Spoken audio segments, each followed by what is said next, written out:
हरियाणा के मुख्यमंत्री नायब सिंह सैनी हमारे साथ हैं अमरउजाला.com पे। सर, बहुत स्वागत है आपका।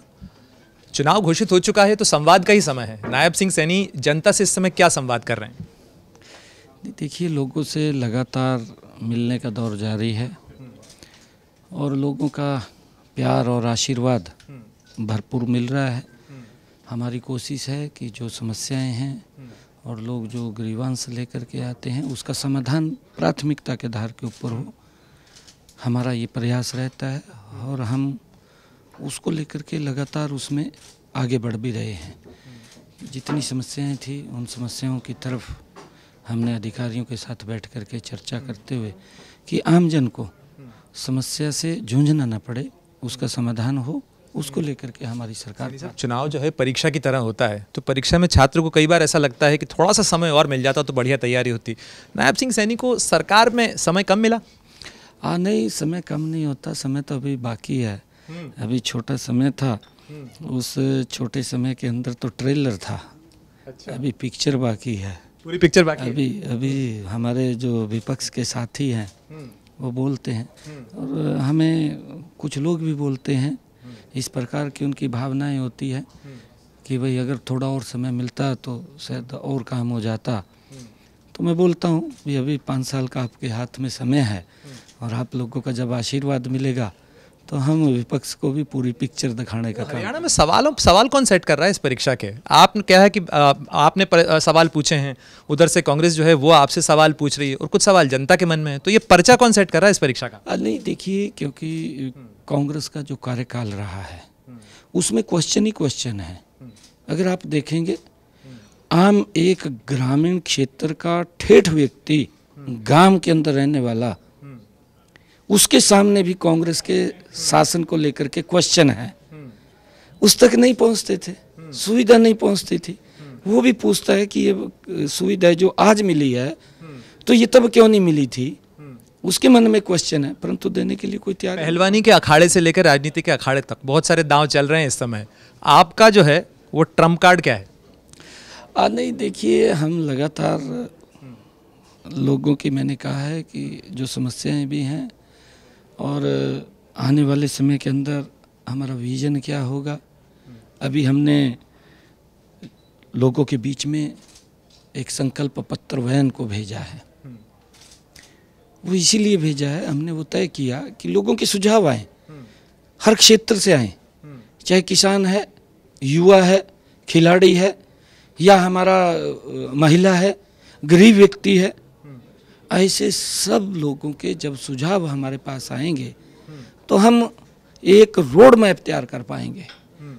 हमारा जो संकल्प होता है उस संकल्प को हम लोगों की भावनाओं के अनुरूप उसको पूरा करें, ये हमारी सोच है और उसको लेकर के हमने संकल्प। एक आखिरी सवाल सैनी साहब, लाडवा, करनाल या दोनों? ये हमारा पार्लियामेंट्री बोर्ड तय करता है कहाँ मैंने जाना है, कहाँ नहीं जाना है।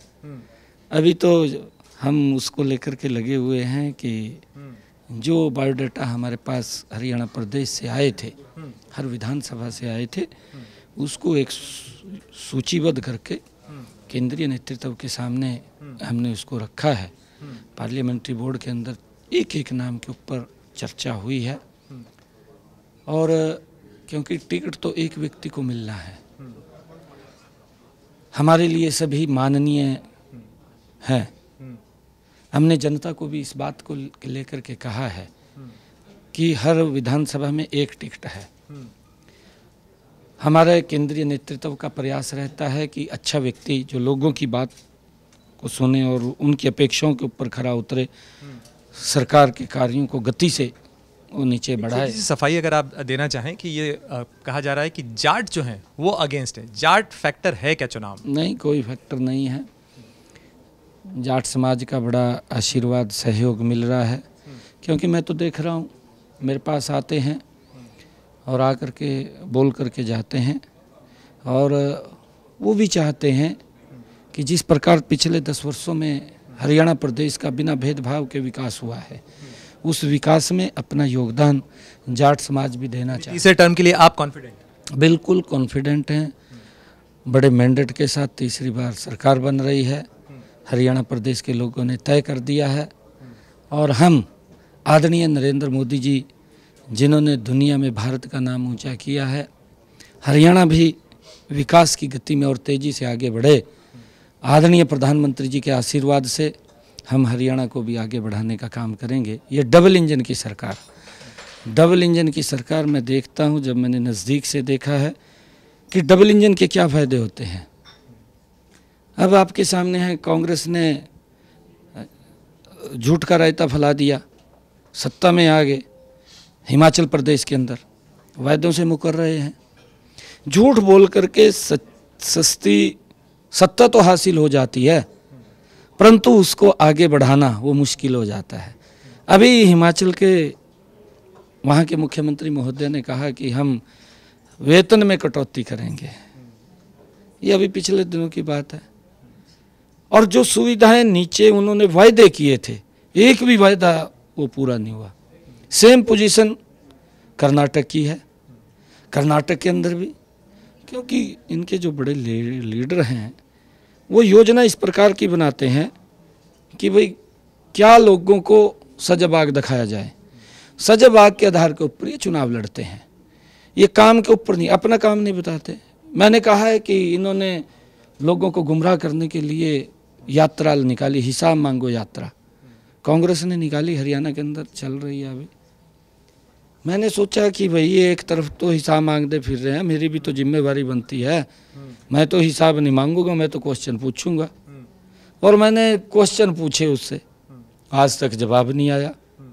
मैंने फिर प्रेस में कहा एक दिन, मैं कहा भाई नहीं, तेरे पास 15 क्वेश्चन मैंने तैयार किए थे, चलते चलते तैयार हुए हैं। मैंने कहा भी 2 महीने मैंने वेट किया, वेट करने के बाद जब उनका उत्तर नहीं मिला तो मैंने कहा कि अगर 15 का नहीं मिल रहा तो इनमें से छांट करके 5 का तो दे दो, मेरे को तो पता नहीं है कौन कौन से क्वेश्चन। मैंने आपने कोई 5 का ऑप्शन भी दिया है। बहुत बहुत शुक्रिया हमसे बातचीत करने के लिए। और देखिए, पर्चा कोई भी सेट करे, आखिर में जांचती जनता ही है और हिसाब भी जनता ही करती है। बहुत बहुत शुक्रिया नायब सिंह सैनी जी। अगर आप ये वीडियो YouTube पर देख रहे हैं तो हमारे चैनल को सब्सक्राइब करें और बेल आइकन को दबाना ना भूलें। अगर आप Facebook पर ये वीडियो देख रहे हैं तो हमारे पेज को लाइक करें।